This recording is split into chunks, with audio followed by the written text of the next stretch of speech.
You're listening to Childcare Sights and Sounds, hosted by Danny Christine, presented by childcaresites.com. The real talk that I want to get into in this podcast episode is discussing the differences between the role of the visionary of a company versus the integrator of a company. And this book, Traction, explains it well. And if I'm not mistaken, I believe pretty much came up with the two different types of roles and why they are important, that every organization should have a visionary and an integrator separately. I will leave the link to EOS Worldwide and the specific page that I'm reading from in the show notes of this podcast or the description so that you can look through it too. But I'll quickly just define the difference for you according to EOS itself. It says that the visionary and the integrator couldn't be more different in terms of how they think and problem solve. However, when their individual unique ability is correctly matched together and they are working toward the same business goals, the results can be exciting. The visionary entrepreneur's passion, drive, and creativity are the key elements that help launch a business and fuel a company's growth. But when a company is growing, the visionary entrepreneur can start to feel swamped with the overwhelming workload and their momentum begins to stall and sputter. Every great visionary hits this threshold. The visionary needs someone who is detail-oriented, who knows how to keep the team harmonious and productive, who is great at resolving conflict, and who can execute detailed plans for maximum results. Enter the integrator. Integrators maintain business harmony. In order to maintain harmony among the major functions of this business, every company needs an integrator. The integrator can have many other titles, but no matter what you call it, the right integrator for any organization is the person who has the unique ability to manage daily issues as they come up and the ability to integrate all three major functions of the business, sales and marketing, operations, and finance, into one harmonious group. Put it simply, the integrator acts as the glue that keeps the team together. Visionaries are the dreamers in the organization. A visionary is the person who is always coming up with a list of ideas for the business and who is a natural creative problem solver. Visionaries tend to operate more on emotion than on logic and strongly value the company culture. Visionaries offer integrators a creative insight to the business, while integrators provide the logical and structured approach that is also needed.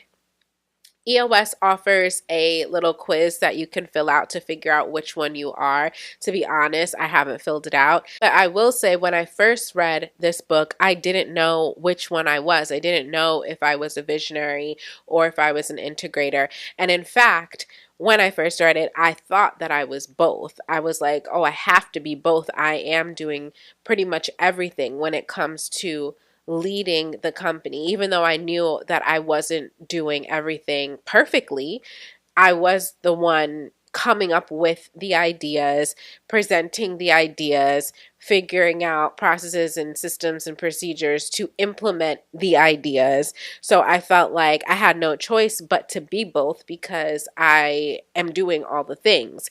And I don't say that to say that nobody else in my management team or the staff are not doing anything, because obviously I wouldn't be able to run 4 childcare centers if nobody was doing anything. That's not what I mean. What I mean is from the conceptualization of ideas of let's do this, we're going to do this event and this is how everybody is looking to me to figure out how are we going to do the event.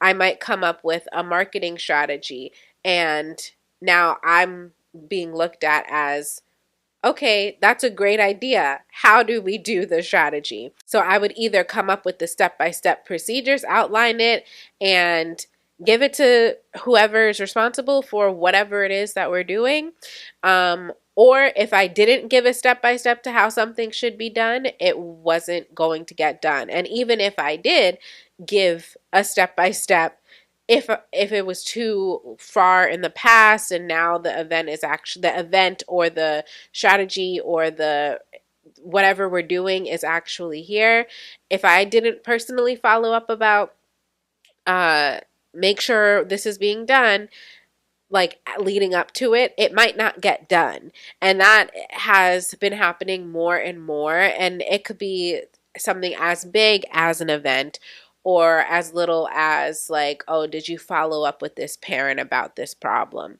And that is a problem, especially as we grow. There's going to be a lot of responsibility, and there is a lot of responsibility already, and as we continue to grow, it's going to be even more. So it can't be me as the only person that is responsible for making sure that all the ideas that we come up with in our management meeting actually are fulfilled and come to fruition. It has to be a team effort and somebody responsible for pushing the team along, you know? And if I am the one only, if you, as the business owner, are the only one responsible for coming up with the ideas, creating a system for it, and making sure people that you have delegated to carry out certain roles are pushing the idea through to completion, it's not going to work out, especially as you scale. And that's what I've been noticing. And that is what made me realize, oh, I'm missing an integrator. I need someone in that specific role to get the business operating at its optimal level. So with that in mind, I have been thinking about the role of an executive director. Please head on over to your favorite podcast streaming platform to listen to the remainder of this episode. You can find childcare sights and sounds on Apple Podcasts, Google Podcasts, Spotify, or wherever you get your podcasts. Listen in and be sure to scroll down to the rate and review section to leave your feedback. You can find the link in the description of this video and it'll bring you straight to the podcast episode. Thanks for listening.